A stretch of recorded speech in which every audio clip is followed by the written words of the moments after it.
streaming. All right. Oh, here we go. All right, stream settings. Yep, here we go.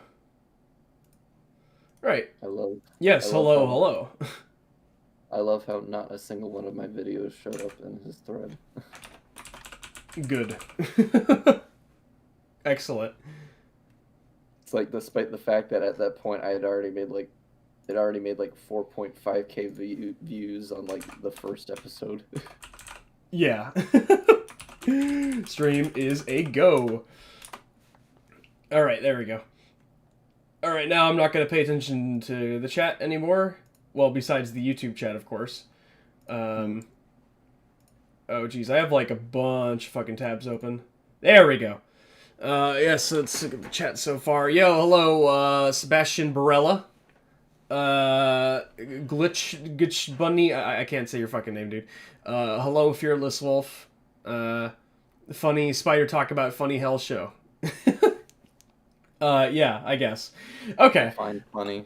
Define funny. There's a couple of parts that are funny. Okay. Mm-hmm. There's a couple. There's like 1 or 2 scenes of the entire series I find that's actually funny, and that's like when Moxie drunkenly high fives his wife when she's trying to save him. That's probably it. Yeah, probably.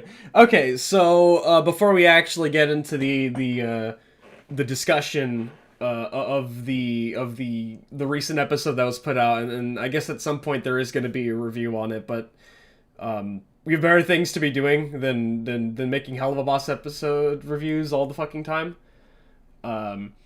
So we're gonna go ahead and go over the drama instead right now, and then we'll get to the episode.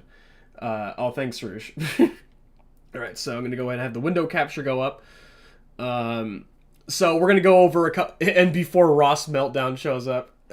No, we're not gonna have that. We just have the screenshots from the drama a couple of days ago, Lyle.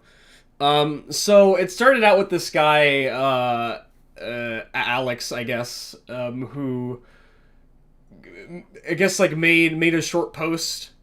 I guess I can load this up. Let's see here. Can I zoom in? I guess I can't really zoom in all too well. There we go. That's better. Male, 18, furry, movie lover, at Vivzipop DC mod, obsessed with Helluva Boss. There we go, that's better. Hotel/Hitman, creator of at Cybercats comic, PFP by... Oh, you're looking at the first one. Yeah, so it was from this guy. Again, I don't endorse harassment, say that all the time, but whatever. Yeah, it came from this guy. Lio apparently showed me the thread. So we tweeted, bro, we have an entire saga of this, and the post was just a bunch of the thumbnails from the channel. Conveniently, none of them were from hate. None of them are hate. As he commented earlier, none of the videos were from hate, which is funny, I guess. That's hilarious because it is true, because I am the invisible one. Okay, I guess Lyle will join call to briefly explain here in a bit. But anyway, so Lyle found this thread, and a bunch of us started replying to people because, why wouldn't we start replying to people? So Jace piles in. I'm going to jacecomment.png. Oh, no, that's not it. jacecomment2.png, my bad. So, like, one of the things he says is, hey, man, just wanted to thank you for giving us a shout-out. You're the best, brosif. Or jumps to another person and says, criticisms of art are inherently subjective due to art itself being, guess what, subjective. So he's just fucking with a bunch of people. He starts responding to a bunch of people. It was a little hard to gather a bunch of things because since the initial thread was actually deleted, it was... I just relied on a couple of these. I don't want to show the entire thing because we want to get to the episode discussion. Oh, hi, Lio. So I guess you can give us the explanation on how you found this thread. All right. So about a year ago, a little over a year ago, I found out that there are random people that post about me on Twitter and lose their minds over some of the absolute dumbest things. and I find that as a point of amusement. So occasionally I'll, go onto Twitter search and look at my screen name, and I found one of these clowns in that thread was making the assumption that because I have a bit shoot, he was basically aiming at the idea that I must be, one of them alt rioters. So I'm like, you know what? I'm gonna throw this and send it and see what they think. And that's how this all happened. I searched on Twitter my screen name, and the funny thing is, one day I'm like one of them far left commie socialist people, and the next I'm a far right. These people have no clue what I am. For the record, I use BitChute, which is why this person thought I was alt right, because YouTube sucks. Mm-hmm. And whenever you start dealing with a dirty person on YouTube and you make videos criticizing them, they abuse the report function and get videos taken down. Because BitChute is a crap hole ran by crappy people. They don't care about that. And on top of that, subverting a garbage place with general nerd stuff in a form of takeover is absolutely hilarious to me, and that's what I'm doing. And later on, this dude said, well, dude, kids might come to your channel for cartoons and comics, and then they click on the homepage and they'll become indoctrinated. And like, dude, there are literally no children that watch my channel. I don't even think genuinely there's like maybe 2 teenagers at all that watch it. Everybody else is my age. And if they can't reason that out on their own, when I've said it, that's on them. I'm not going to sit here and say, well, it's indoctrination. Dude, YouTube, Twitter, Facebook, all these places have just the same amount of garbage people. And if you cannot sit there and tell me what your ratio is for that, then I'm not concerned with your personal value. Okay. Well, thank you for that explanation. But, okay, so I think it's on the last one. My tweets.png. So I'm going to read the guy's tweet at the bottom. And this guy already had me blocked preemptively, which is a little bit weird. But he said, I've seen these thumbnails before, actually. I've never seen this dude on Twitter or actually watched any of his videos, but I get the feeling he's one of those anti-SJW right-wing nerd types, the kind of people who complain endlessly about diversity in Marvel movies. Okay, so this utter fucking retard is straight up says, I haven't seen this dude on Twitter or watched any of his videos, but you had me preemptively blocked. Like, you had to have at least gone on my Twitter, like, I guess through, like, a link, and then blocked me or something, I guess, but you're just making baseless assumptions about, like, my values because of a bunch of videos on my channel. Which you probably didn't even... Well, yeah, you say I actually haven't watched any of your videos, but you're like, I'm apparently alt-right or something, right-wing, anti-SJW, I'm like... And then I just quote tweet that, and I say, bro, I'm literally a leftist. Because I am a leftist. Yeah, you're one of them darn dirty leftist socialists. I guess you want to put all the people on HRT, don't you? I see what this is. It's true. You're part of the cabal. I don't know. So this guy's an absolute fucking idiot. And then the Tops tweet, something that has a decent fandom exists. Edgy kids on the internet. Lol cringe. I better start harassing these people and tell them their thing they like sucks. I'm like, okay, when have I... Apparently, those thumbnails existing is harassment? Or those videos existing is harassment? Criticism is harassment, you darn dirty right-wing socialist commie. I love how he told me that my videos were attacking the fans, and I was like, point to me in an instance where I made fun of the fans or incited violence against the fans. I literally was just shitting on Vivzy and Brandon because they're the ones who write this garbage. Yeah, someone returned the frogs. Yeah, I thought the one where they called Jace a fake Russian was like... Yeah, somebody left a comment on one of the videos, I think, and said fake Slav, I guess. But no, I don't know if Jace is actually Russian, but I think he's Russian. I don't know. But anyways, I quote tweet that, and I said, I love claims of me harassing someone because a few people made some videos. This is fucking hilarious. I'm like, thank you, Lio, for blessing me with this thread. You're welcome. Because we haven't had something like that in a while, and that was what Jace was going for from the very beginning, I guess, was for this kind of shit to happen. And it was great. Let's see here, Drunkle. I can't stand this fandom. I mean, well, your partner financially supports this fandom. And I don't know about you, but I mean, you guys have a fun time with that. I guess you guys continue to put up with it. I can't even criticize that aspect because I can't stand the 90% of the people in the fandoms I'm part of, and yet I still buy that stuff. Then again, Transformers, He-Man, Thundercats, G.I. Joe, and Ninja Turtles is objectively better than Hazbin Hotel and Helluva Boss. So I mean, that's just my value. So someone says, so if you don't agree Helluva Boss is the greatest show ever, you're gonna get harassed. I'm like, okay, well, here's the thing. The people in this thread are like, some of the people in this thread are like cooperating with the claim of I'm harassing Vivzipop or other people because of these videos existing on my channel, which is just fucking stupid and not what harassment is. In terms of people, quote, harassing me or making posts about me and my character or the videos on my channel made by other people, that's fine. I think that's absolutely hilarious. I welcome that, because it just gives us more material to laugh at retards with. That's fine. I openly encourage that. Let's see here. It hurts that I'm never invited to these things. Sorry, Coyote. Maybe one time. Dawson, 2011. What's up? Yeah, what's up, bro? Glitch Bunny. I have no idea what the fuck you're talking about. Like, I don't think you're following the conversation. Hello, Coyote. Yes, hello, Coyote. So let's gonna move on from that. You get the gist of the people in the thread. They're really stupid. So after that tweet goes out, I'm gonna switch to jacecomment.png. My bad.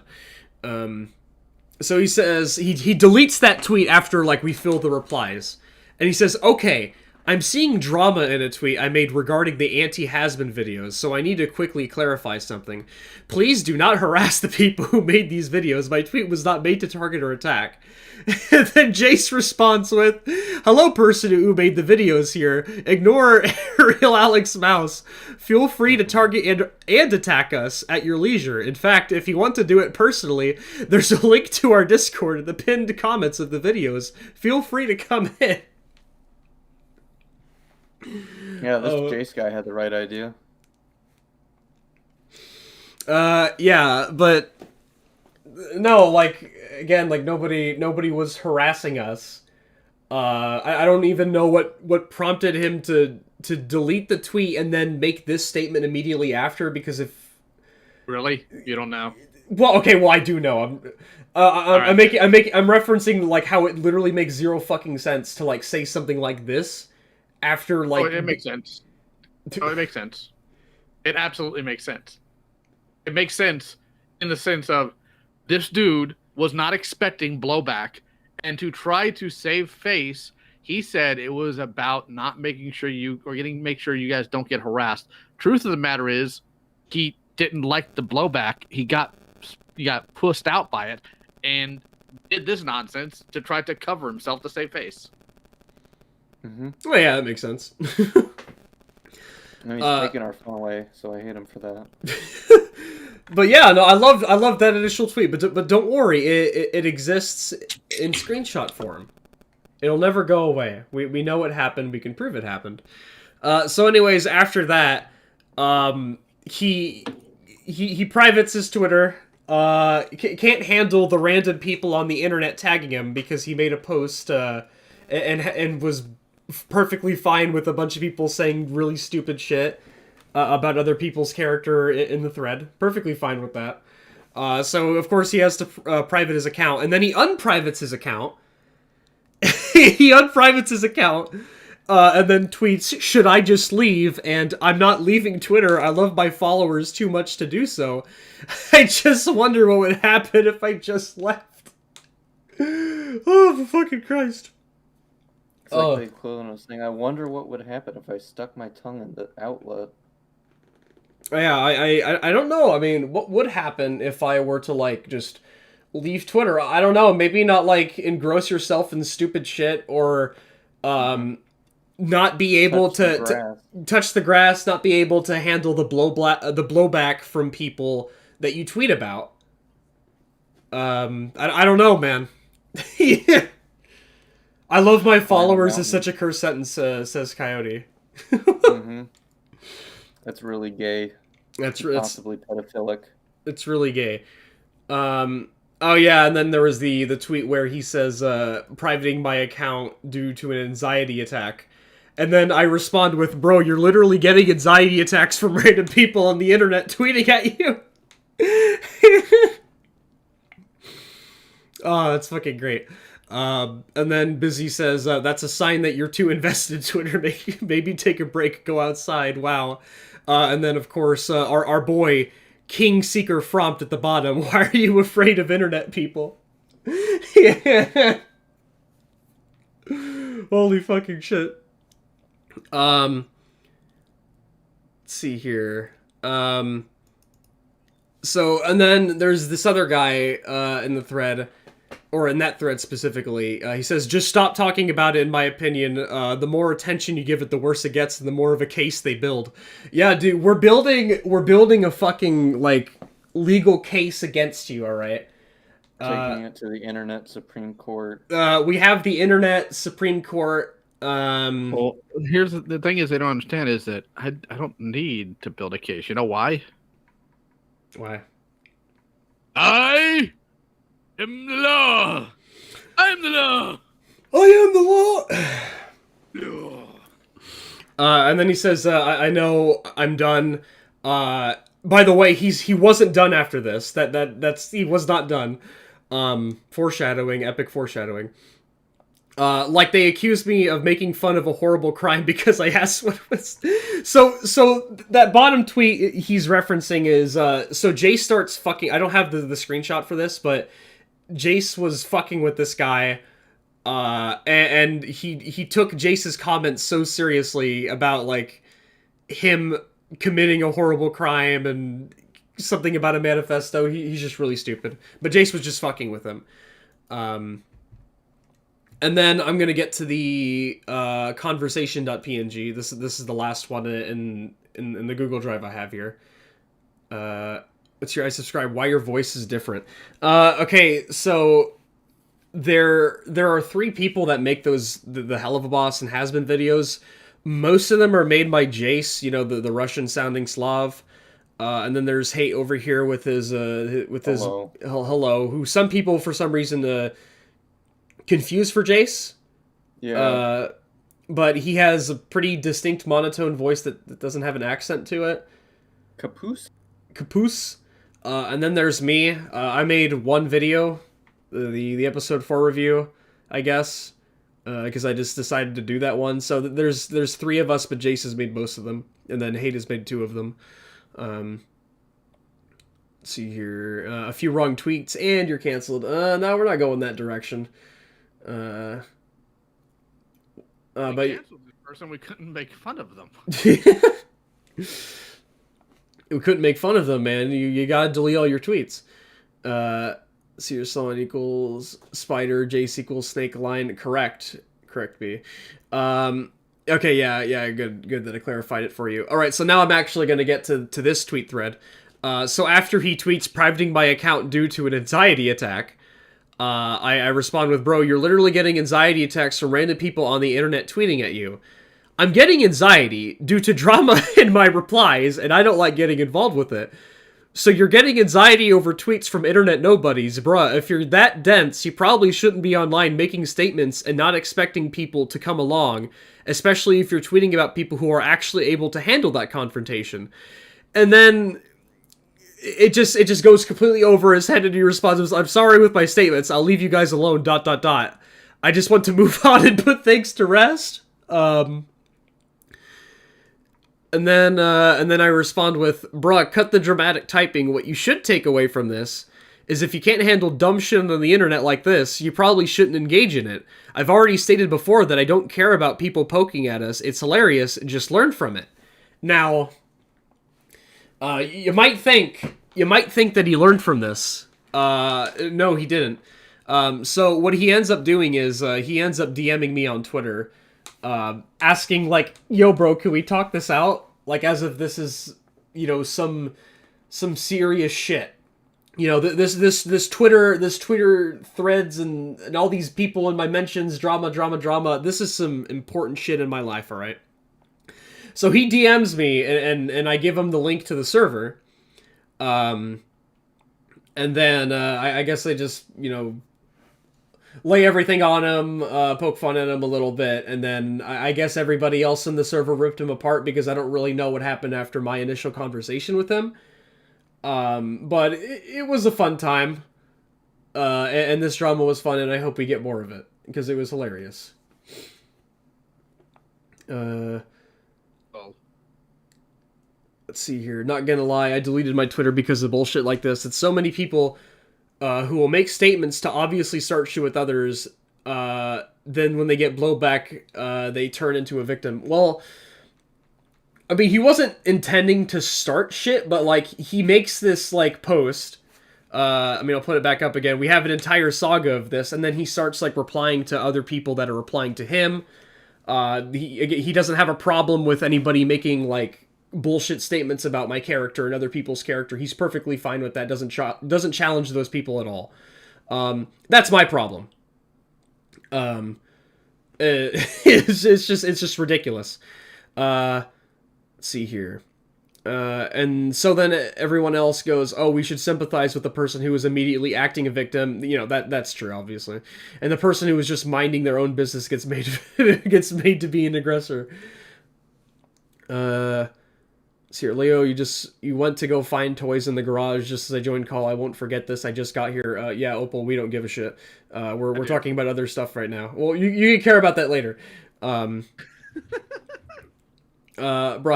how little Nox X is getting hatting, but what? I love how Nox X is getting hate, but Helluva Boss does not know.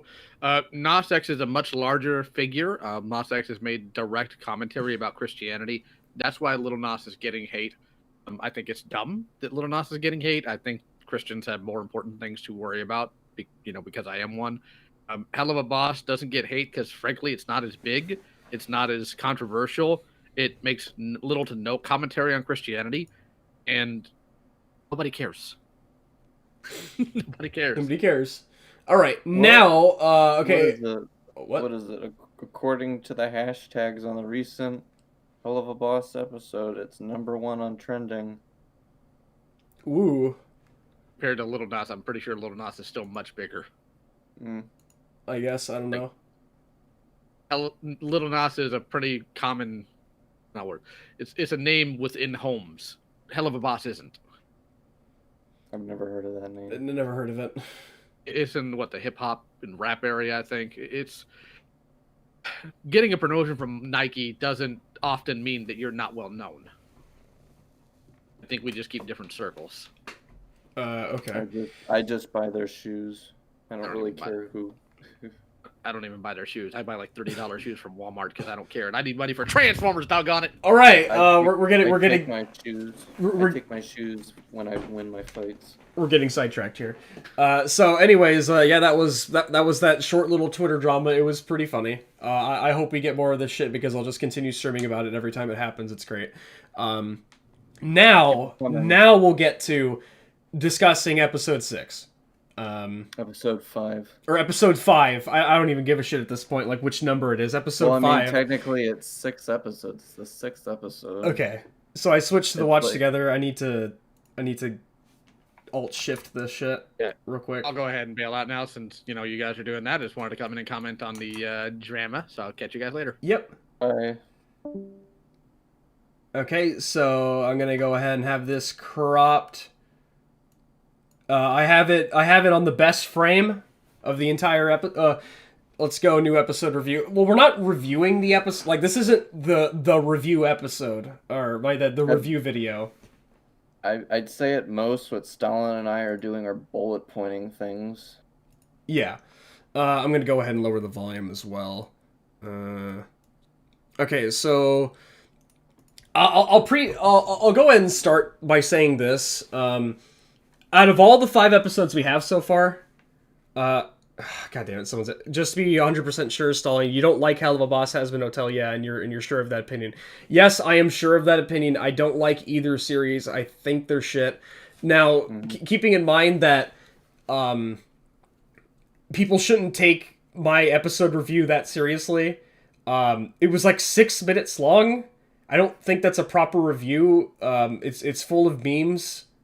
I think it's just an entertaining video more than anything else. I made a couple of points that I do stand by, but some other ones I don't stand by. Like the one where I say, what was it? When Moxie talks about like the authoritarian capitalist fourth wall break joke or whatever. My response to that was, this just breaks the immersion completely, and then I just move on to the next section. That's an offhand statement. I don't think people should take that seriously, because I don't even bother to explain why that even makes sense. So that's what I'll say about that. Then why are you continuing to watch it? Because we can? Like, it's a product that exists, and a product can be criticized. I don't really care about that point. What hate?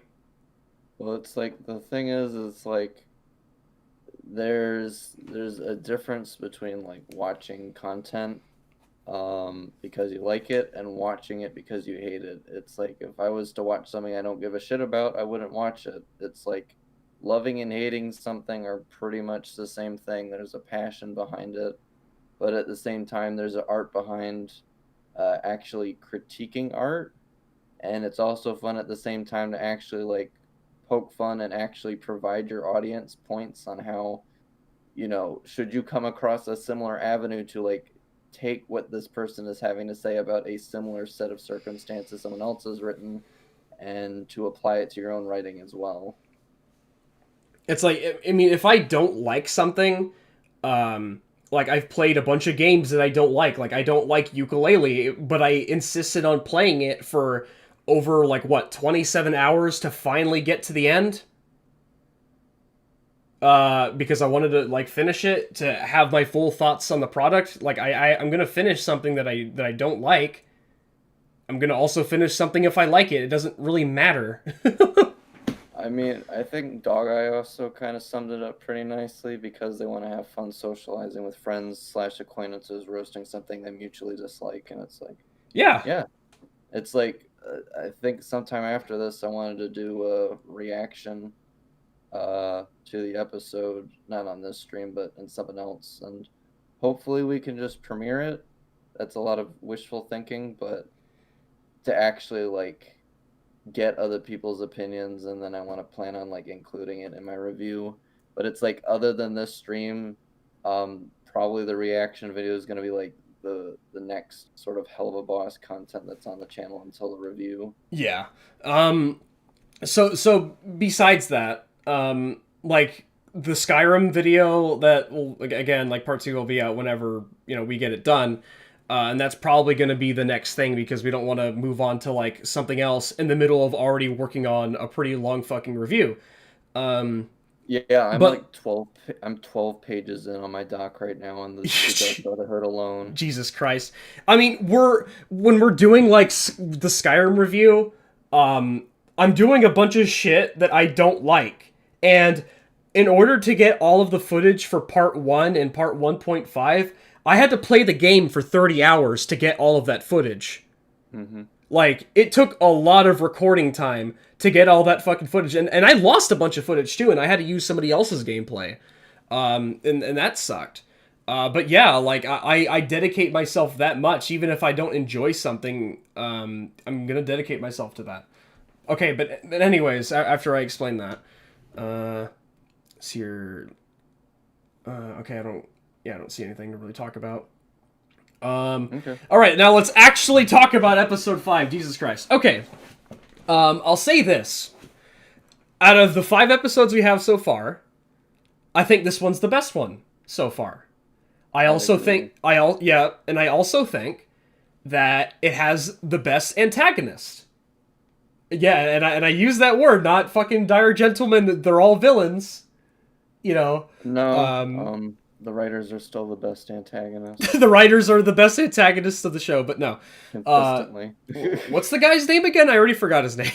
Striker. No, it's okay. It's like they literally use his name 3 times in this entire episode. Yeah, Striker, was it? Yeah. Okay, Striker. Yeah. So Striker is, so far, is the best antagonist in the show. But again, we only have 5 episodes, so we'll see what happens whenever, I guess, the first season is done. Hmm. Opal mentions, well, I think this episode has the best animation too. God, It has a lot of. So this is the thing. Like, I didn't notice this until episode 3, but there are instances where the animation is really choppy, and like, there's several instances where the animation is just so choppy in certain segments. It's like, I think the most earliest one in this episode is like when uh, Blitz calls Moxie and he's like talking to Blitz over the phone on speakerphone, and it's just like the movement isn't syncing up with the audio. It sounds like it looks like something from like a poorly recorded like video game session where the game is just super laggy. It's like Yeah, it's so like super jarring to look at. there are parts in like the episode that I think are well animated, and then there are Yeah, parts like like the fight where scenes. yeah, like the fight scenes, but then there are parts where there's like not as much going on that has like extremely choppy animation, and it's really like distracting. And I've been noticing that. I think some people have said like they've noticed that since like episode 3. That's become a Hmm. problem. I honestly don't know. Like I need to watch all the episodes to double check that. But in this episode specifically, I really noticed the choppy animation at parts. Yeah. I don't even remember which at points like they were. But I think you might remember. Like, it was Here, just no, I can play an example. It's I think no, I'm gonna go back. Yeah, let's start right here. What do you want? yeah, like Jesus Yeah. Christ.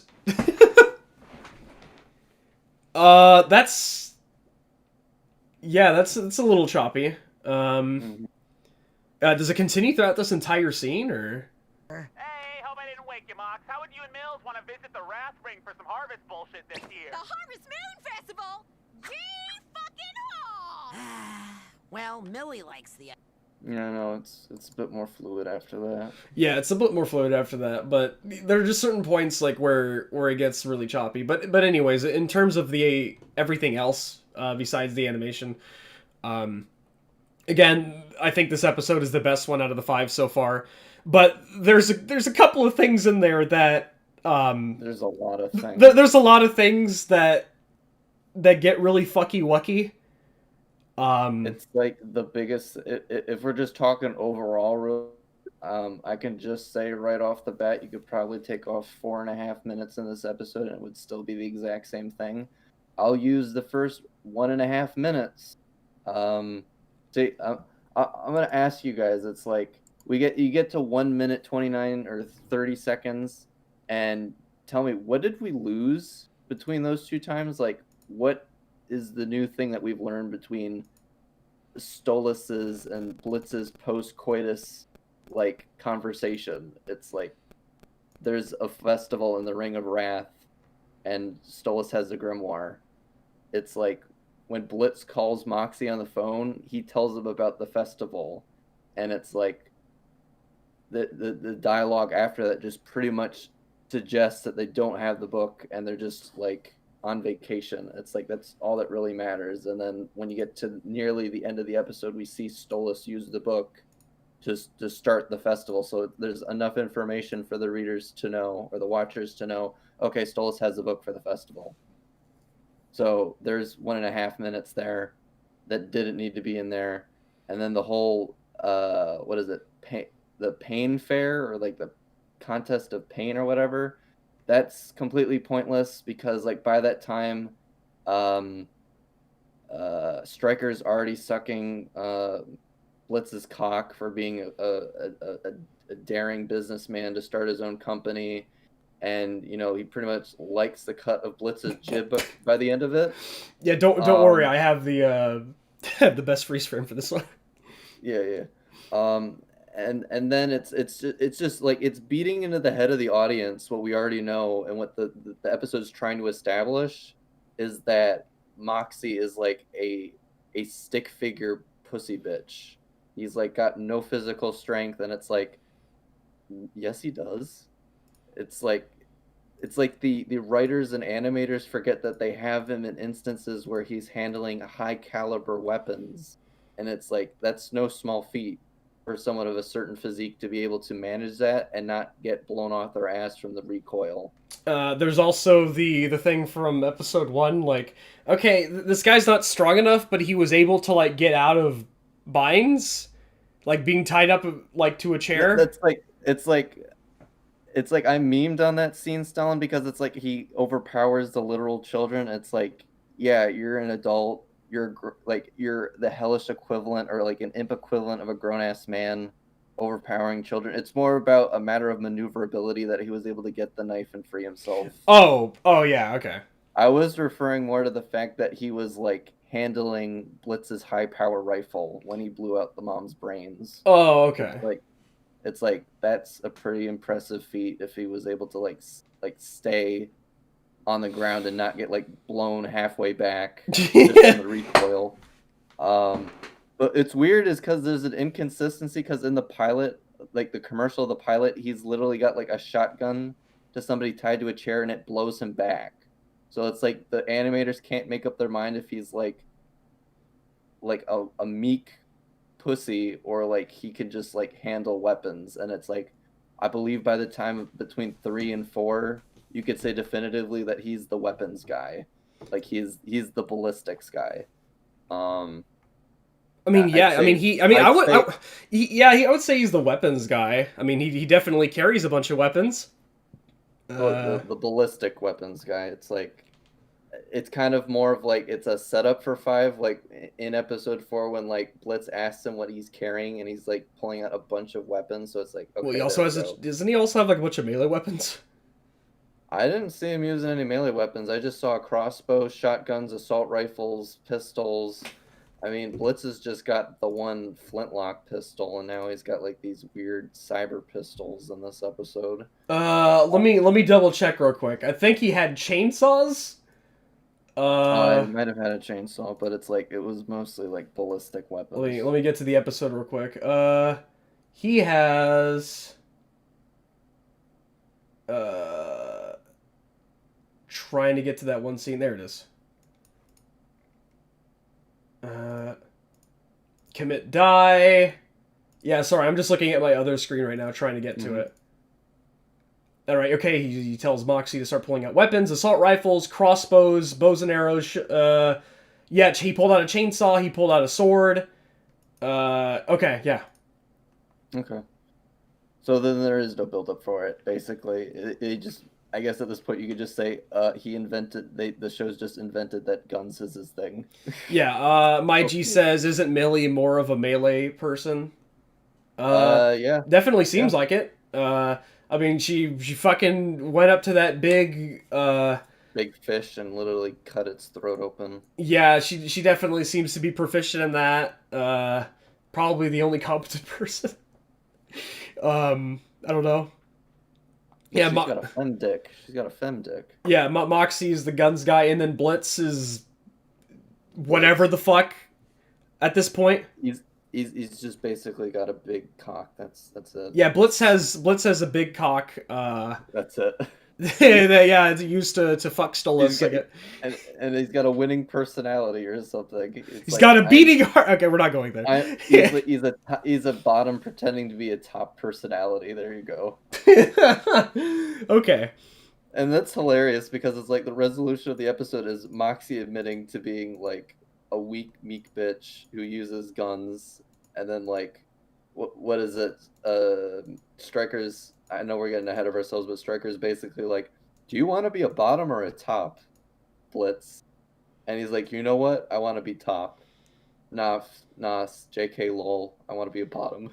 Okay, all right. So, I want to get to this point right here. So, concerning this scene with the light, I just want to take this into like everyone to know we're at 10 minutes 43 seconds. This is when the conflict actually starts to happen. Like, literally nothing is happening, or nothing new is happening up until this point. We're just introduced to the family, the festival.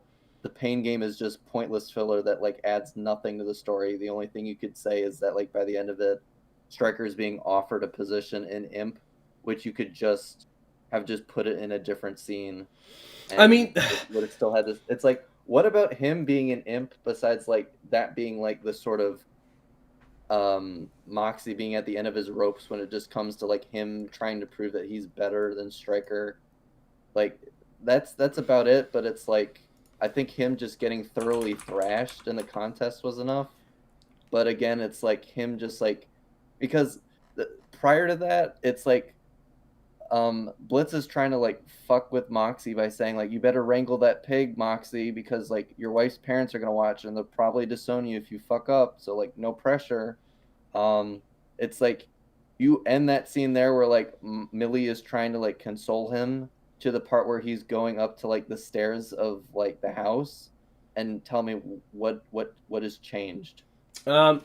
Okay, so I mean, I wanted to point out, like, other than like what you mentioned, there's the what is it? The light. So, the light. Okay, we'll get to the light in a second. All right, we'll talk about the light in a second. I guess there's this thing, like at the near the beginning of the episode, past the Stolas Blitz shit, that I guess you can cut out. Millie's parents don't like Moxie, and I guess like what is established right there, or supposedly, is okay. Moxie has to do something to I guess get the approval of her parents. Yeah. Like I mean it's a Moxie centered episode. Like it's giving you the impression that this is a Moxie centered episode, despite the shit between Stolas and Blitz at the beginning. Why does that give you that implication, Stalin? Why does it give you the implication that this is a Moxie episode and not definitively a Moxie episode? Well, I say implication because it fucking Blitz has to be shoved in there. Mm-hmm. Which we'll get to. But right now we're gonna get to this light. Also, Saratox, you can stop the spam now. The meme is done. We can stop the bebop boopop. All right, let's go ahead and play this scene real quick, and then I guess we'll just critique it. Yeah.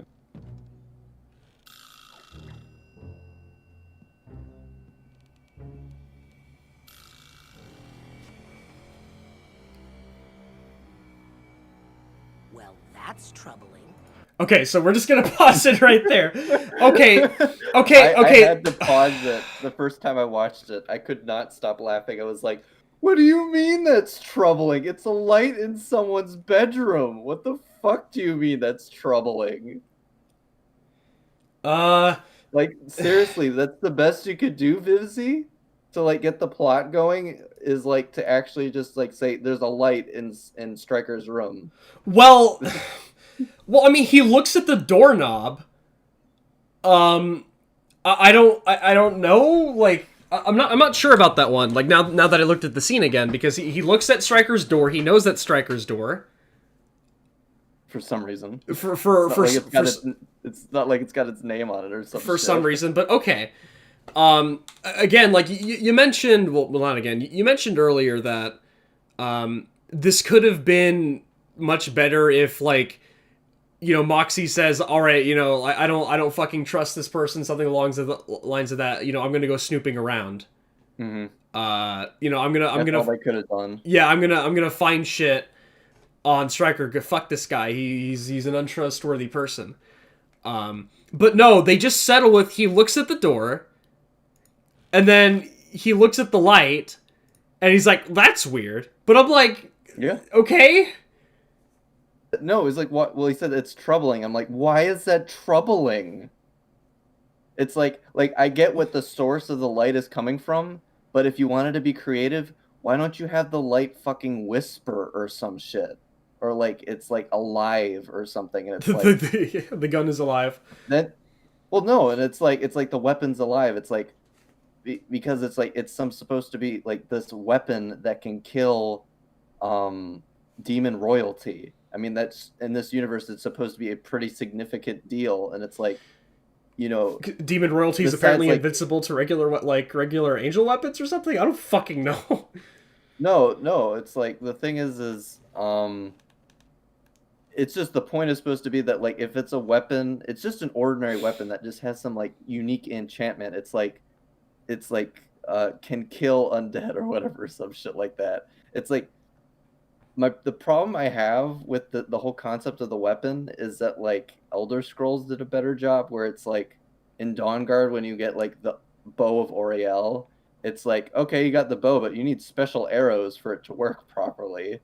And it's like it's not even that, like once you get the arrows, you need to like point it at the sunlight for it to use its full effect. So there's a lot of conditions in which the weapon needs to be met to like reach its full capacity. Let's see. This, you just load regular bullets into this special gun and it kills Stolas. Sears and says it has holy bullets. Holy bullets can kill demons. I'd love to know where Where it's. Yeah, where's the holy bullets? I'd love to know It's where in like- the episode it talks about holy. I mean, this guy could probably just joking, but I'm like, yeah, where the fuck are the holy bullets at, bro? It's like if Moxie said this was a special weapon specifically designed to fire holy bullets, it would be like, oh, okay, there you go. It's like it was crafted to design. It was designed specifically to fire a certain set of ammunition that is lethal to royal demons, which we'll get to that shit in a minute, regardless. Okay, before we continue going on, somebody says also, why is that when he opens the door and the sniper god rifle is just laying on the bed in the case opened? Stryker wasn't even in the room. He just left it there on his bed. I think he wanted Moxie to find it. Yeah, like I don't know. I think that like- that's what he wanted. Like he wanted Moxie to find the weapon because to kill him. I don't know. Well, it's like, here's the thing. It's like the reason why I like Stryker more than I do the other villains is because it seems like he has more of a sense of a plan going on. It's like, okay, so in the setup, which is like one of the parts that I don't mind having in the episode, Stryker is aware of Blitz and his business. So he knows that these are a group of assassins. He knows that Blitz is associated with Stolas, the person he was hired to kill. So it's like I could do either one of two things. I can win the affections of this group so that they'll be like not as suspicious of me when I do the dirty deed, and they won't suspect me. But the problem is that this one guy just fucking can't stand me. But it's like the problem is that like with that plan, he's inciting Moxie to like not like him because he literally does a song where he tells Moxie to go fuck himself. It's like, what the fuck, man?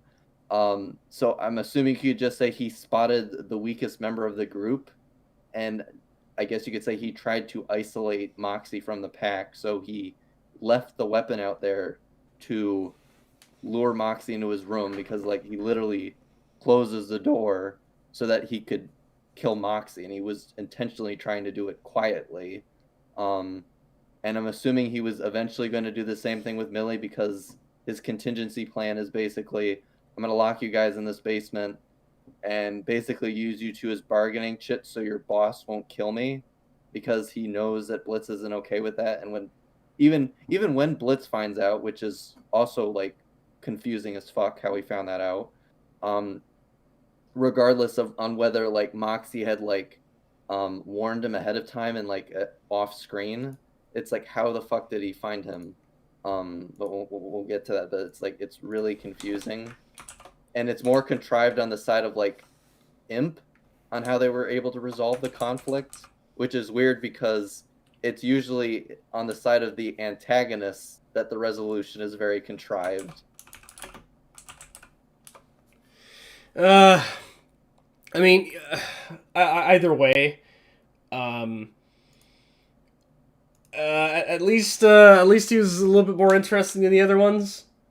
Well, But it's like, here's the other thing. It's like, I think my biggest complaint about him is if he had a personal motivation aside from money, it's like another layer. It's like the episode sets up the fact that like Stolas is, I guess you could say, like taking advantage of these people. They live in despotic conditions. Like Moxie's asking Millie's parents, like, how are you guys dealing with the fire tornadoes? And they also mentioned how they lost one of their handlers because of the I forget what it was. It was like a thorax or something. So it's like this place is very inhospitable. The people there are very unhappy to see Stolas. It's like, I didn't see anyone happy when he was saying like, oh, thank you guys for like getting us the food that everyone else in hell needs to eat. And it's like, really, bitch? so if Stryker's motivation was like, I was born here, I was raised here, I was made tough and strong here, I'm fine with him like saying like, I want to climb the social ladder by murdering the royalty, because he's basically offering Blitz the opportunity to be like, do you want to like help me like wipe out the leadership so we can be the ones in charge? I'm totally fine with that. I would have liked it even more if he said that he wanted to like get revenge on people like Stolas because he lived in these environments because of these abusive weaklings. And it's like he's not doing it just for the money or just for the job. It's personal for him as well. Yeah, I get that.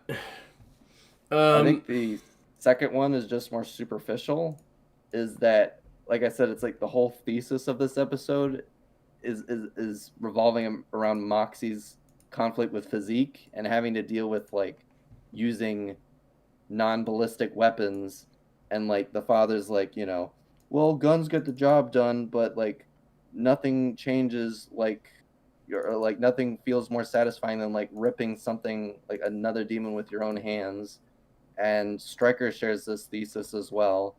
And then when we see, like, I told Stalin this, like the first time I saw this scene and I saw like Moxie getting all Google eyes all over it, I was like, oh fuck, please don't tell me that they're gonna get Moxie to suck this guy's dick too. Like, but no, it's just like the setup from, like, again, another portion of the episode that I don't mind including because we're learning more about Moxie's character, is it's just set up for the payoff that he recognizes that this is a weapon of great importance. And it's So gotta do X Boy to put it in the on the screen. I just got it from B. So I just replaced the Janssen one with the X Boy. There we go. It's like okay, you can play it. I want to go ahead right here to like this scene, which is supposed to be like the emotional, I guess the first emotional highlight of the episode, where like after Moxie has his fight scene with Stryker, and then we get like Millie's amazing fight scene with Stryker.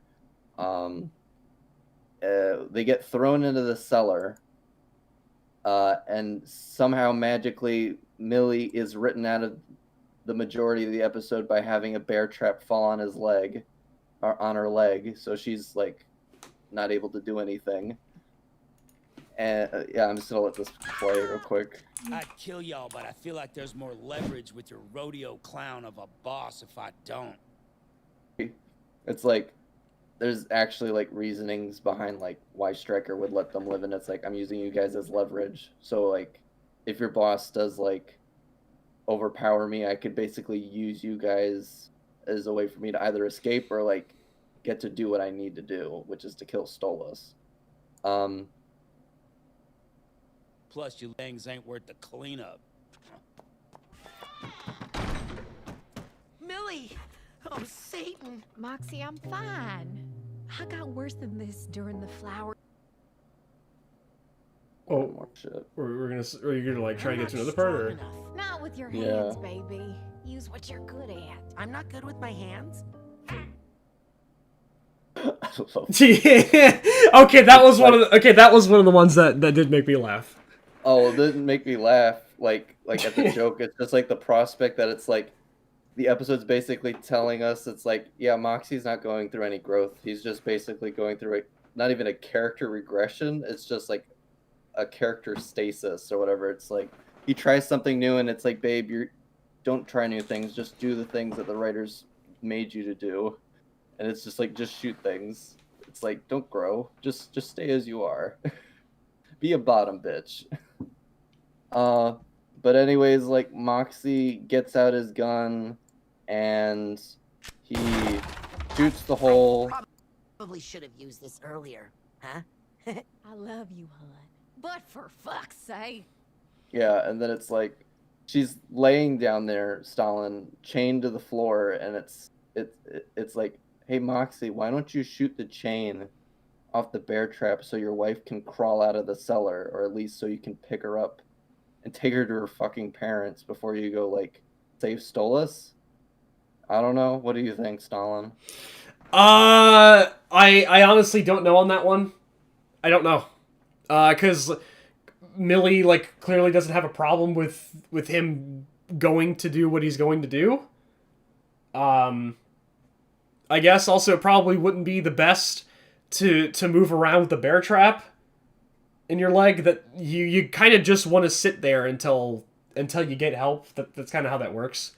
You really don't want to. You do not want to move with the bear trap or like really anything. Like if you get like fucking stabbed with something huge, you probably don't want to move. Yeah, she told him to go ahead. Like, yeah.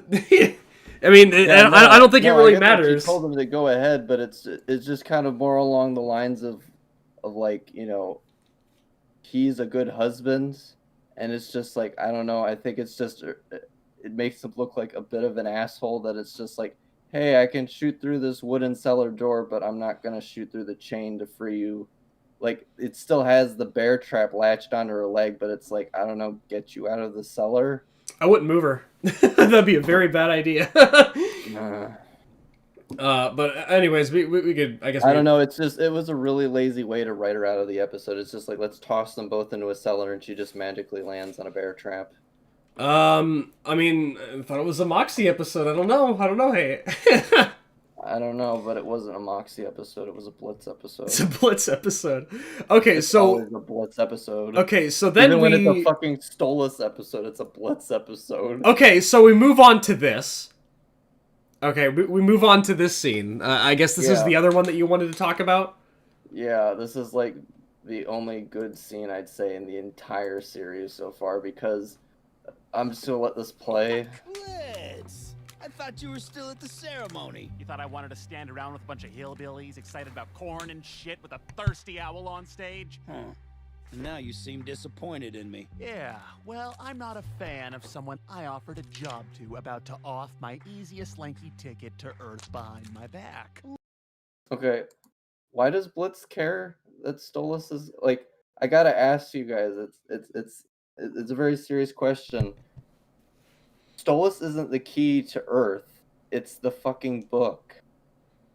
Why does Stolas need to be a factor in that equation? It's never established that like Stolas is linked to the book, and if he dies, the book dies. I guess it is. I honestly don't know. Like, was it ever stated before? It's never stated. It just says the book is important to Stolas. That's it. That's why he needs the book. He needs the book for the ceremony. It's like, okay. Hold on a moment. I'm getting called. I mean, are you able to carry this on? Yeah, I can carry this on. It's okay. It's like I know. It's like this. It's the thing, Dr. Dictator. It's like yeah. Let's could just take the book, and it's not even just that. It's like I'd get Moxie's motivation at this point is that like he attacked him and he attacked his wife, but then you also have to take into consideration that like the moment the conflict happens is because like he puts two and two together and he realizes that immediately that Stryker is going to kill Stolas with the gun. And I'm like, why do you give a shit that Stryker's gonna kill Stolas with a gun? Like, didn't you say didn't you express your disdain towards authoritarian capitalists in the last episode? It's like, fuck them. It's like the imps here don't like him. You obviously don't really have a meaningful relationship with him. It's okay. Like, why do you suddenly all of a sudden like care what happens to Stolas? And I'm not even talking within the context of he attacked him, like Stryker attacked him, and then his wife tried to save him, and basically like left them down in a cellar to rot for however long. It's just like there's still a part of this motivation that he's trying to stop Stryker from killing Stolas. It doesn't make any sense. Says either they just didn't think about it, or he's protecting Stolas because he likes him. Is that hinted at? No. I need to watch this. I guess we can just watch the scene play out. No, the scene didn't play out. Like, I haven't gotten to that part. I can let it play out. Blitz, come on. You know the two of us are superior than most of our kind. I'll definitely say you're both taller. And you were so above sucking on a disgusting, rich, pompous Goetia, only to sneak topside for scraps and work for bitter sinners who could care less who you are when you All true. All could true. be slaying overlords. Why struggle to run a business that is rigged against you? It's like, why just stop with overlords? Like, I don't. I believe that's in reference to Has-Been Hotel, where they're talking about the most powerful supreme beings that basically rule over all of hell. So it's like, I mean, so does Stolas. I mean, isn't Stolas part of that? yeah, I'm assuming so. It's just like, Yeah, because I mean, like he's specifically doing that, and yeah, Stolas is a lord. yeah, and the thing is it's like this isn't like one name off of a long list of people he wants to, I'm assuming, essentially either throw hell into chaos or just like to usurp them to take power for himself. But it's like this scene was actually really good, and we'll get to why I fucking hate it in like a few minutes. So somebody mentioned Stolas is a prince of something or other. B did, and I'm like, I know. I still don't even know what he does. what? I mean, I guess he has like a section of hell to himself with a bunch of peasants. I don't think so. I don't know. Like, what the fuck does he even do? Mm-hmm. What the fuck does Stolas even do? I don't know. An engaging character, by the way. Very engaging character. It's like a very strange feeling I thought I'd never have when watching Has-Been. Stalin is I actually felt genuine chemistry between these two. It's I mean, really there weird. is, like... I know, and it's like, let's just get to it. Yeah, let's just get to it. Yeah. When you could be and kill the unkillable. Starting with the one that treats you like a plaything. Ooh, that's kind of hot. We could be the most dangerous beings in hell, Blitz. Wow, that was a good fucking pitch. Been workshopping it. You know what? Fuck it. I'm in. Huh? Took you long enough, Mox? Wow, you should have seen your dipshit face. Okay, so it's like either one of two things are happening. Is that Blitz is basically saying, yeah, I'm good with being bottom bitch.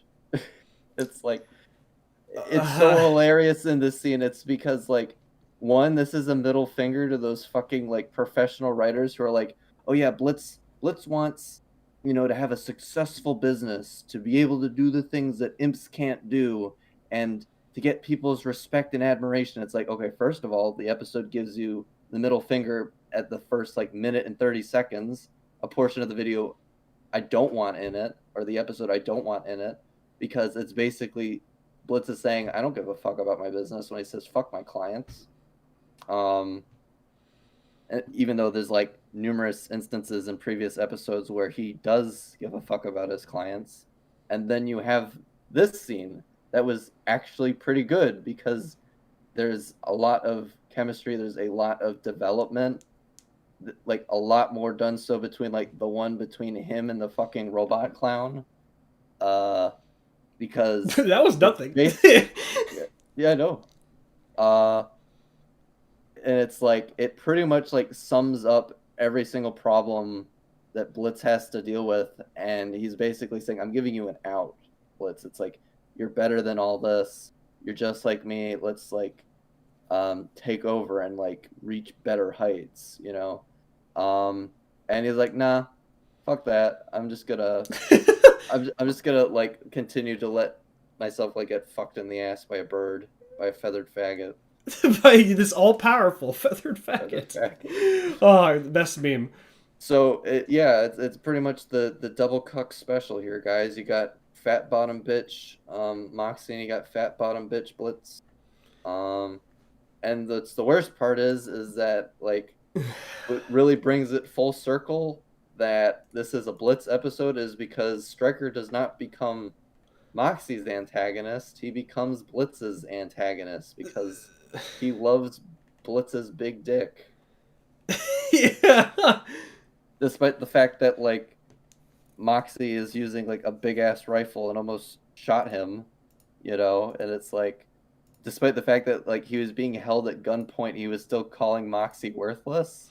So it's like, okay, you know. Oh, So yeah. no, no progression, no change, and like we'll get to the fucking part where, Moxie is talking to Millie's parents. It's like his whole argument is like, you know, my wife can carry both of us. You know, it's like I'm a parasite, guys. You know. I think you why want are to get you- to this one next, real quick. What is it? Fast, huh? Ha! You Oh, seem yeah. to have forgotten. Yeah. Something, Hang on. bucko.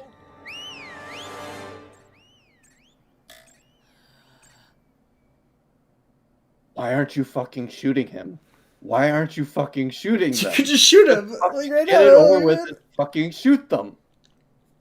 And then, yeah, more awesome fighting. Blah blah blah.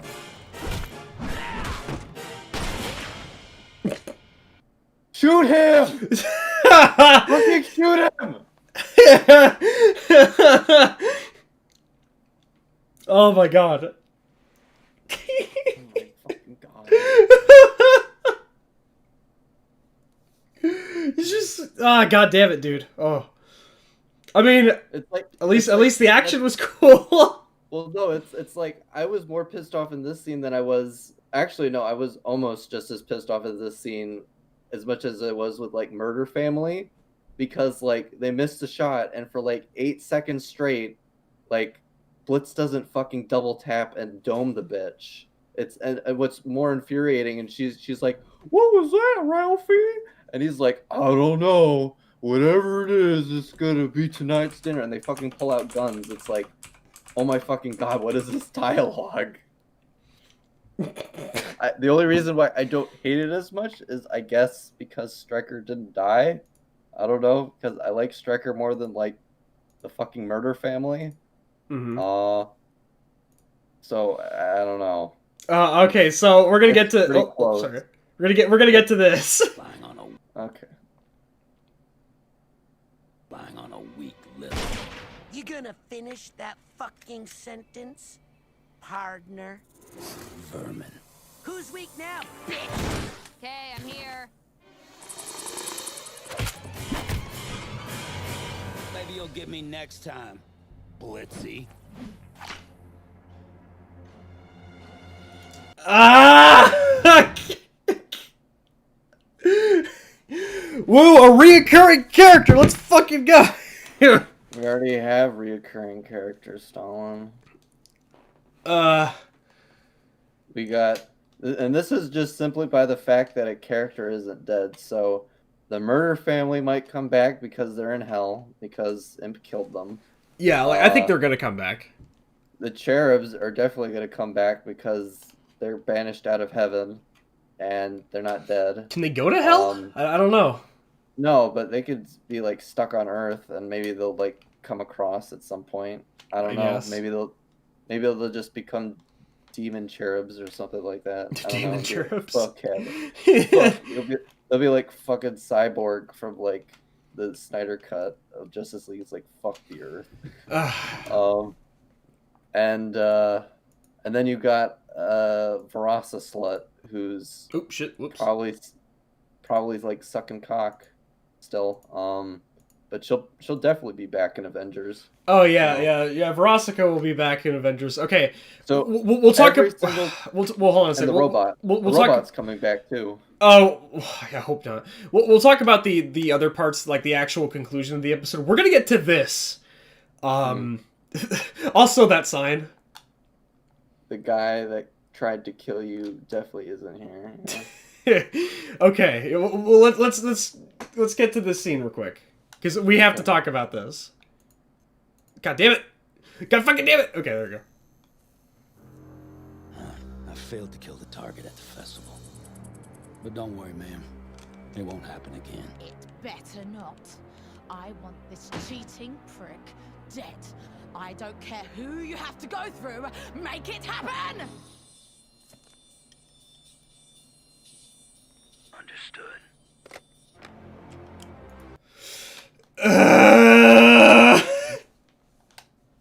Okay. Well, it's like two things. It's like, yeah, it makes sense that she'd hire someone to want him killed, but at the same time, it's like, why haven't you divorced his ass by now? It's like, seriously. It's like the demon Catholic Church keeping you from divorcing your wife, Prince Henry? Also, Henry? wouldn't she want Blitz dead too? Well, yeah, she'd want Blitz dead too, but I mean, maybe not. But it would have made more sense. And at the other same time, like, it makes sense that she's the one who hired him because it explains how he got a hold of the weapon. I'm assuming because she's way up there and she has connections. And therefore was able to get him the gun. So it's like, that makes sense. That explains how he got the weapon, then that makes sense. Also, everything somebody else doesn't make sense. Somebody commented on how choppy her animation looked. Let's see that again. Yeah. This cheating prick dead. I don't care. Yeah. God damn, dude. Yeah, that's really choppy. Okay. Maybe because the royalty. Yeah. We already pointed that out. Yeah, they have. Yeah. Yeah, that makes sense. Well, Stolas would fuck another imp anyway. Yeah, so I guess this is gonna be a relevant thing later. Another assassination plot episode.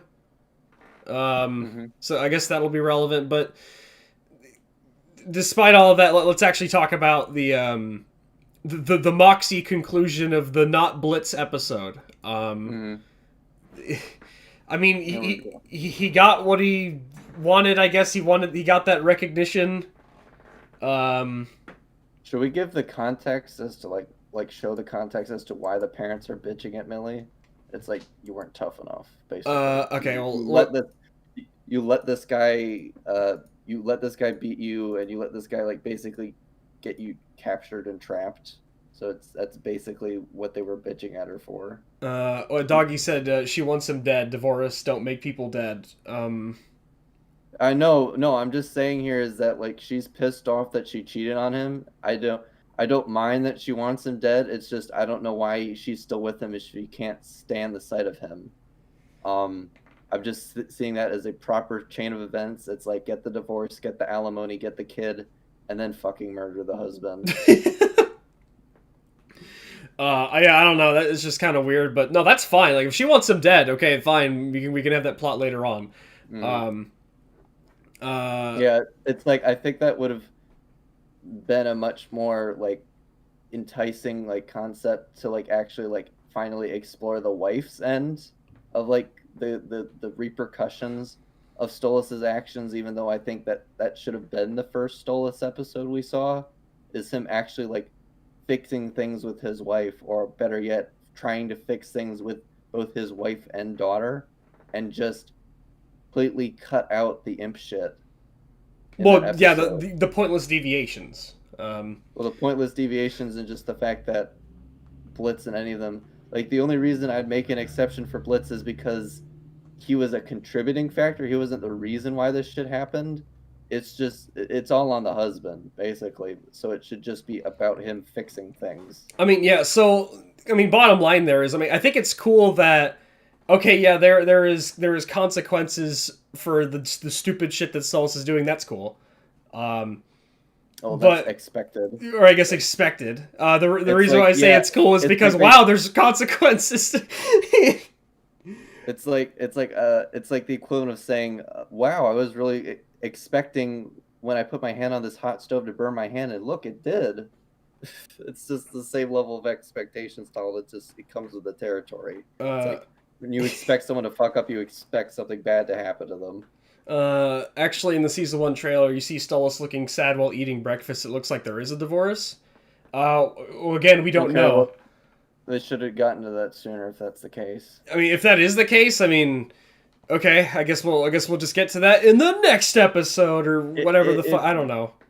It really brings up a lot of implications because it's like how long, like I'm talking like episode 2, like how long has the wife known about this? Because it's either isn't that long or been a really long time. So my first question would be, why is the wife still here? Why is the daughter still here? I think it's like a really important point that it's like Octavia's worried that her father's relationship with Blitz is what's going to push her away from him, when it should be about his actions in regards to his relationship with Blitz affecting the family dynamic. But they don't frame it that way. It's just like, Dad, I'm worried that you're going to leave. And it's like, no, I'm not going to leave. End of episode. End of yeah. That's basically what the episode is. It's like, Dad, I'm afraid you're going to leave. It's like, I'm not going to leave. Nah. End of episode. Fucking conflict solved. Conflict.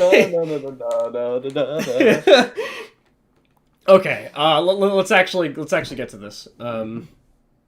I guess what would you play? Yeah, play now. Let him trap you, Millie. Haven't we taught you better? I was seeing red, Ma, and he was slippery. Excuses. You're better than that, Mildred. You know, she protected me. And maybe I'm not a strong, beefy dickhead. No, but you're still strong. You're still strong. Strength enough for both of us. See? Millie can carry both of us. You two are getting on her case about being hurt by a psychopath you hired? Okay, how is that their fault? Like, how the fuck are they supposed to know that Stryker is like some psycho that was wanting to kill Stolas? And better yet, why do they give a fuck that he's a psychopath that was trying to kill that asshole? You know, it's like, no, it's not your daughter's fault. It's your fault for not doing Your fault. Yeah, your fault. You did this, Millie and Moxie's parents. You did this by any means necessary. No gamer words. It's like them fight words. It's like, seriously, that's the best you guys could do in terms of argument. It's like, hey, bitch. I just stopped a guy from killing someone with a gun. Your fucking hand was a fucking liar and a hack. He needed a gun to kill somebody. Okay. And I was right. Guns are bitchin', you dick. Shame on you. Oh, my. Shame on you. Shame on you. Shame on you for not doing a background check in hell on a fucking like hillbilly handboy. I don't know. That's it? That's it? Moxie, look at you, speeching like a big boy with his big pants. Wow, he nodded. He's never acknowledged your input before. So, is that progress? Alright. So yeah, that was the lamest resolution ever. I mean, it's not as bad as Millie tossing back the thing that they had on the pop star to coerce them and giving them back their parking spot. And right after explaining why them finding it was bad for her, it's like, you fucking brain dead? So no, it was just a really bad argument, and that's the worst thing I can say about it. It's like, I'm not surprised that these parents are getting on her case about like not kicking his ass, because first, like, Millie's supposed to be their like fighting pride and joy. Like, they're fully aware that like she is a cold, badass like assassin killer. yeah. She's literally born in the Ring of Wrath, which is supposed to be in that, like, I'm assuming in like a biblical context, like these are people who are very violent, inherently violent, or just raised in very violent and inhospitable conditions, and therefore it's supposed to explain just by name of the environment and just how the values Millie's parents are. It just explains why she's strong, is because she was born and raised in this environment. And it makes sense to me that they'd chastise her for that. It's like, we raised you to be a badass and you weren't. And it's like, it's not my fault. Vivzy and Richard put a bear trap in Yeah, the writers decided that a bear trap needed to be in the basement. on the ground. It's like not hung up on a shelf or some shit like that. It's just on the ground. Hey man, if you need a fourth wall break, that's the proper fourth wall break. It's like I told you. It's like the writers were bullshit. That's why. Yeah, that's why they're the best antagonists in the series. What if that like turns out to be true? Oh yeah, in a very meta sense. Yeah, in a very like they just go full meta. Fuck it. Mm-hmm. I don't know. I have no idea. Like, the chat is going crazy with just random shit. I don't know. It's like one of my critiques of Stryker was that his presence in the story was very convenient. It's like they just happen to lose a hand, and the hand that they have that lives on the farm that Moxie and Amelia are at is also the same guy hired by Stolas's wife to murder him at a an event that he hosts once a year. I wouldn't really say it's convenient. I don't know. Let's see here. Hold on. Just weird. Hold on a second. Let me read some of these real quick. Helluva Boss and Has Been Tell her kids shows with cursing words. Am I right? Suddenly, I'm like, I would say no. I don't like remove the cursing words. You still have like a bunch of sexual shit. Like at the beginning of this episode, you literally have like bondage sex shit, Blood and gore. Blood and gore. Like I wouldn't agree with that at all. Let's see here. Why would there even random bear traps thrown in the basement? Well, I mean, I guess they're just what? Varmints. There are varmints in the basement, I guess. There's a varmint in my boot. The episode was too fast. I don't think the episode was too fast. Again, like not as fast as the previous episodes. I'd say my biggest problem is it was just really, really bloated. Like the problem is that again, like this is implied through like the setup at the beginning that this is a Moxie kind of episode, right? But then Blitz, it turns into Blitz shit. It's like the only thing I can say about the whole pain game thing is that it's supposed to be like the final straw for Moxie when Blitz is like, oh yeah, we're gonna hire him to be a part of Imp. I don't see what the big takeaway is though. It's like this isn't really about Moxie trying to prove he's better than Stryker. It's just him proving that he can be like Stryker, that he can be the person that like his wife's parents respect. So it wasn't really about that. And what's also weird is that Stryker is singing a song about him winning, despite the fact that he tied with Blitz. So he technically didn't win. I mean, he won against Moxie. I guess. I don't know. I would definitely say it's like the fact that he survived is probably a victory in of itself, just based on how brutal it's supposed to be, I guess. It got hit by the same shark, not repeated, totally not overdone joke like 4 times. I know. I feel like a cartoon did that, and I just like scream at it because it kept doing it. It's like it was fine the first time. Maybe the second time, then the third and the fourth time. But yeah, let's just state for this fact one last time. It takes 10 minutes and 44 fucking seconds of this 18-minute video, which by the way, I think, what is it? It's technically like 17 minutes and no. It's like about 17 and a half minutes long. So okay, over halfway through the video, does the plot actually start to pick up and the conflict starts. So we've been having either nothing but setup or just filler and bloat in between. Yeah, so like, yeah, let's set the thing here real quick. So the first 1 minute and 30 seconds, like the only useful information out of that, like we already know this sort of thing between Blitz and Stolas is already happening, as well as the deal regarding the grimoire. Yeah, like we're already aware this is happening. This is just Stolas, like give the fans more Stolas because Lamau. And then the telling him about the festival, and that's about it. That's it. And we could easily get all that information from the phone call between Blitz and Moxie. Yeah, so then you jump to this, and then okay, now they're gonna go. Well, I mean, the reason that they would be inclined to go is because they were born there. Yeah. And then with this, like, it's established that, okay, Millie's parents don't like Moxie, and Moxie's gonna have to do something to win their approval. Okay, I guess that's the setup.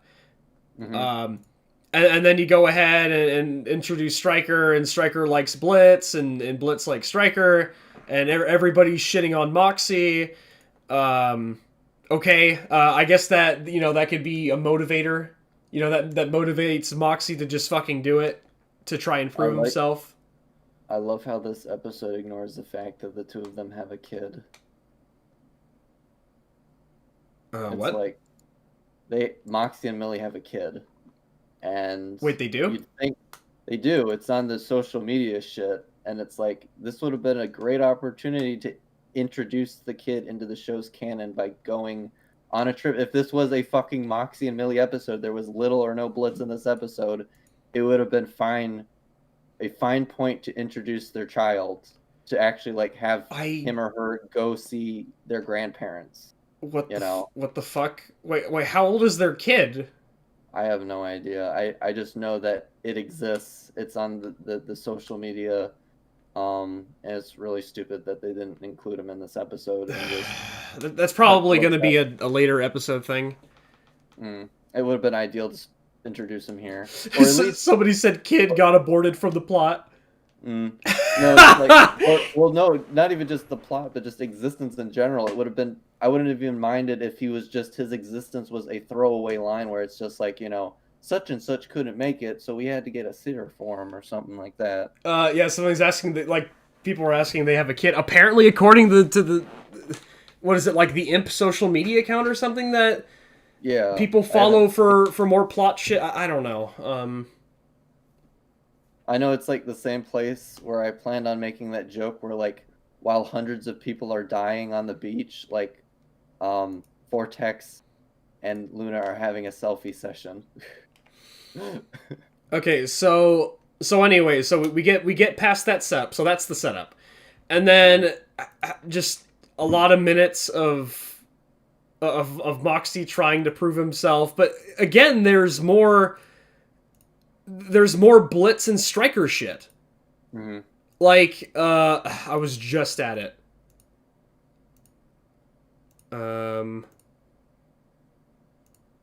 Where's it at? God damn it. What are you trying to get? I'm trying to find the one.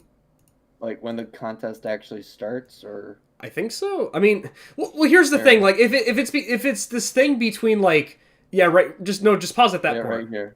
Yeah, I guess.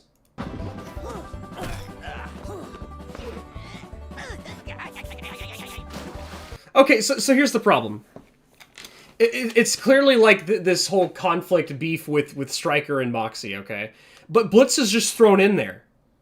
Yeah, it's just a third wheel. Like, Blitz is a third wheel that doesn't need to be there. I mean, unless you want to talk about the tug of war, I guess, but that's fine if Blitz is there. I don't care about that. But it's just an unusual focus on him, like the fact that he's there, and then you have the part at the end, like near the end of the episode where he's there, and then like he also becomes Blitz's antagonist, and I guess to some extent Moxie's antagonist. It's a fucking mess. I don't know, man. Like, you have that setup with Moxie, and then there's just a bunch of Blitz. Well, it's supposed to help, like, reinforce why Stryker has, like, a respect for Blitz. But it's like, again, it's like you didn't need the pain games to do it. It's like Stryker's already aware of who Blitz is, and he respects the fact that he was able to, like, basically have, like, a business relationship with Stolas to gain access to the living world, And he respects the fact that in this show's sort of, context, that a minority was able to start their own business, basically, of this world. Yeah. Someone said Blitz basically hijacked a Moxie antagonist setup. Basically. Yeah. Now, here's the thing. I'll say it again, that this episode, like, you could take a couple of things out of this episode, and I would consider it to be, well, a good episode. Better. I'd say it was. I wouldn't say it's good, but I'd say it's better. Well, no, I say, like, there's just a bunch of things that you can take out and then, like, change a couple of things, and then I think it would be a genuinely good episode. But I've already stated before that I think this is the best one out of the 5, for a couple of reasons. But there's just dumb shit like that, like the writers' like decisions with what they do with Blitz. Like in episode 2, it's, you know, his beef with Fizzaroli, even though it's supposed to be a Stolas episode with his daughter, but we get a bunch of Blitz shit that, in accordance to the plot that was established, we really shouldn't give a shit about. Like, we shouldn't give a shit about Blitz's beef with the robot if the setup is with Stolas and his daughter. Yeah, because it's like the writing philosophy is basically, it needs to come full circle, guys, which it did. It's like, we need to have everybody, added. except for Luna, I guess. We need to have everybody in the crew be a part of the episode, even if it means nothing to the setup of the plot. I'll definitely say this episode covered a lot of ground. It did. And in some ways it did a good job. And it's like, it could have done so much more if the time spent with the filler was actually utilized in a more satisfying way. Yeah. And because like, you guys could say like, oh, well, the whole point of the opening scene is to like help establish to Vivzi's retarded audience that like he's having an affair with his wife, with Blitz. But it's like, we already know this. I know, and like, this stuff, like, I know it's for comedy value, and the Stolas fans want more Stolas. I get that. But we already know this is happening.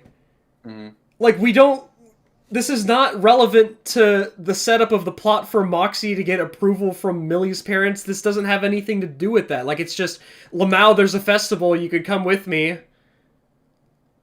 Yeah, it's again, Dictator brings up a good point. I basically said this before to Stalin. I probably might have said at the beginning of this video. It's like this entire series suffers from the Steven Universe syndrome, where it's absolutely impossible. I think there's only like 2-3 episodes in the entirety of the series, maybe 1 or 2, where Steven isn't an integral part of the episode. And I think that's literally the episode where Onion's older brother is a baby or whatever, and I think that might have just been a story, and then technically the episode when Steven's a baby, but not really.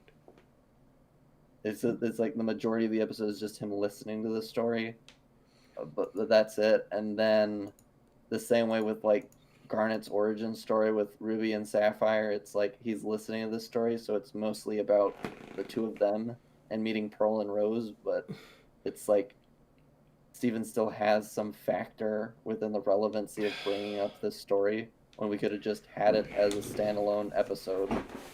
I don't know. I don't know. Like, this just, it just feels like fan service.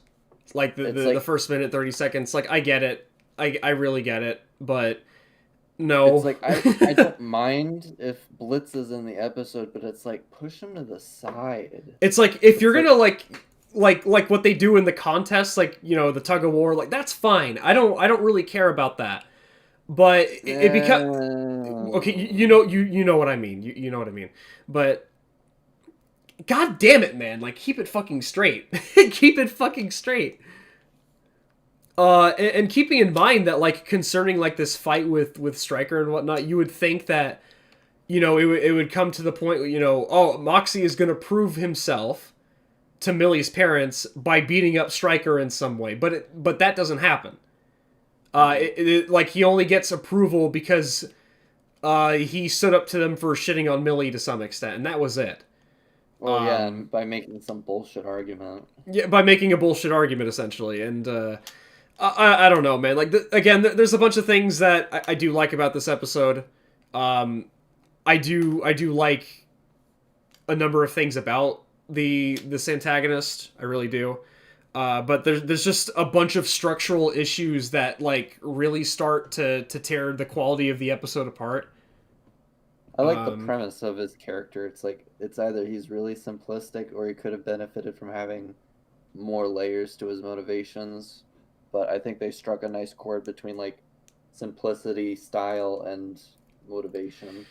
Someone says, it's annoying that so many shows nowadays, I mean, this has been a thing for a while, like, since writing stories was a thing.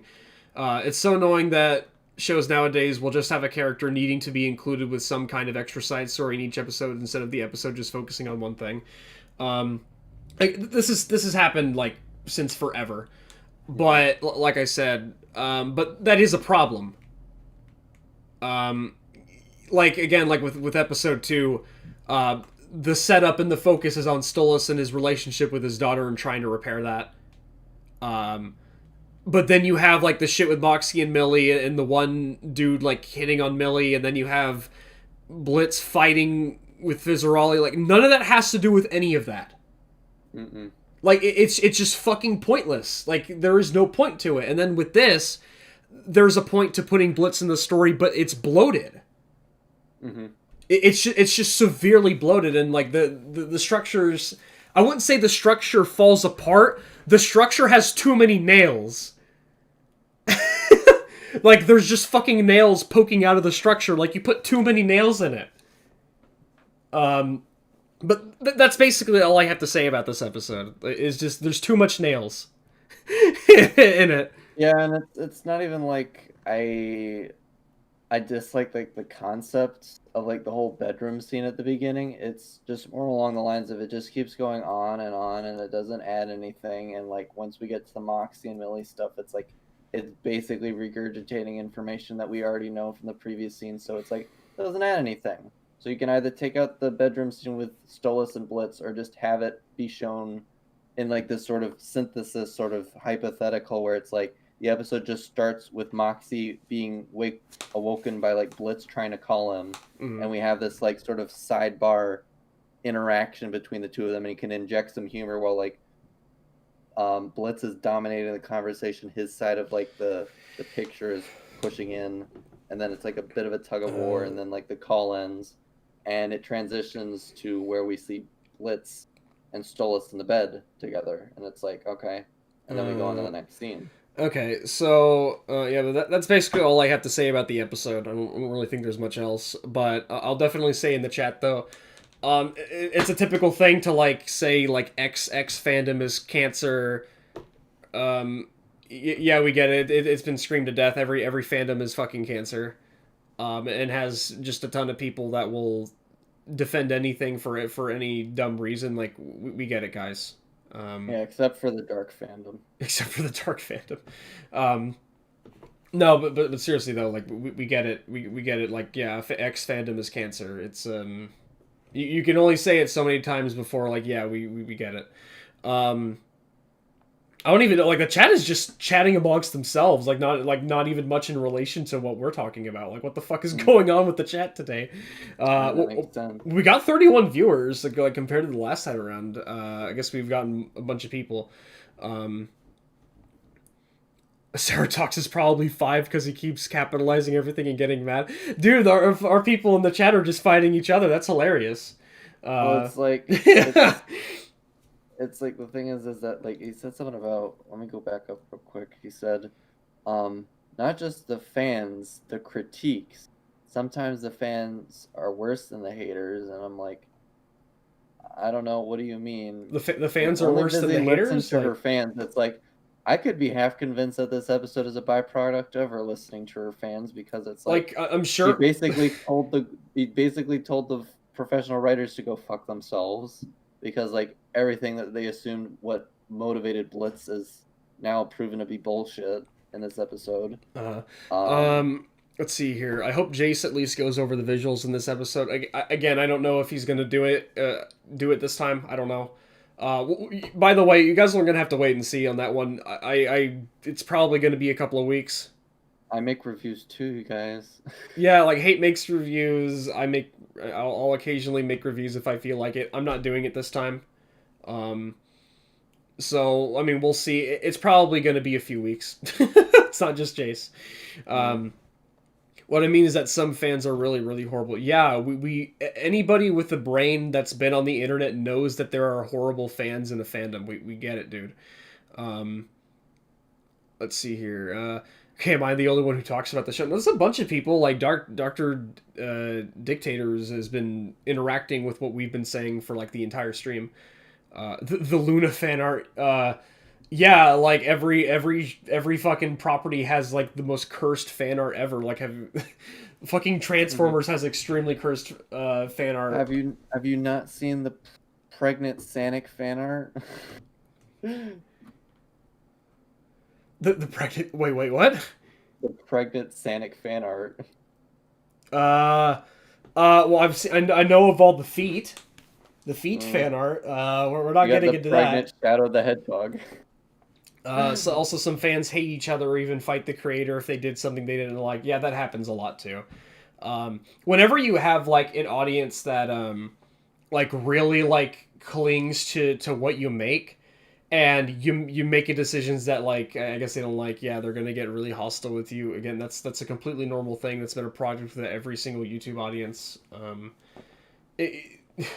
Squidward Shrek fan art foot fetish. You got that right, exactly. All right. I mean, do you have anything else to say? Like, I've already put my thoughts down on the episode. It's like most of my bullet points are just coming from like a first viewing perspective. I'm sure if I was to like watch it again fully, and then later on just like go like maybe by certain second intervals, I'd be able to find more like technical issues. But other than that, no. Okay. All right. Well, I guess I'll give it a 4 out of 10.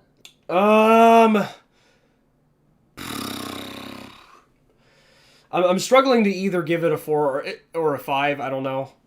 I'm just gonna say it's eh. Like this episode was just eh. The pilot was a 5 for me. The pilot was a 5. Don't bring the snake thing up. Remember when Vivzi drew one of her characters in a bathtub full of snakes naked or something? I don't remember. Like, the only thing I remember, like, of people bringing up old things about Vivzi is, she made a character on Tumblr, I think, and the character, like, was a pedophile. And I guess people, like, were trying to make something out of that. I don't know. I don't really care. She traced over people's gifts. She traced over people. I don't fucking know. Didn't she do some racist stuff a few years back? I don't know. Like there's a lot of shit there. The stream isn't for that, guys. The audience is always wrong. I mean, to me, like a 4 or 5 out of 10 is like it's decent. It's not good. It's not something I'd write home about. Yeah, I'd give it. I honestly give this episode a 5. Like, it does a couple of things right, but like again, like my opinion of it, there's too many nails in the fucking house. There's too many nails. I would honestly still say that the worst episode is episode 2. People can change over years, so it's not so bad now. Oh, I'm talking about Vizzy. Oh, okay. Yeah, I mean, I don't know. I'm probably not going to get into that nonsense. I don't know. That's for a completely different topic. If you're going to talk about Vivzi's history online, I don't know. There's too much shit. Yeah, 5 out of 10. Too much blitz, literally. All right, guys. I'm gonna cut off the stream here. I guess it was pretty cool seeing a bunch of people in the chat this time. I guess as the channel continues to grow, because I got like 15 subs in the past few days or something, and very soon we'll have 1,000, so I can use the community tab because I really want to fucking use the community tab for the love of Christ. But anyways, thanks for coming to the stream, guys. I don't know. We'll come up with something next week. I don't fucking know. Concerning the episode review. Oh, I need to change the title. I just now noticed the title said episode 6. Holy shit. Good job. I'm gonna have to change the title later. Jesus Christ. I think I set that up too quickly. I wouldn't be surprised if we had like 1 million people come in. It's like they have the footage of the new episode already. Yeah. New episode. All right. Good night, everybody.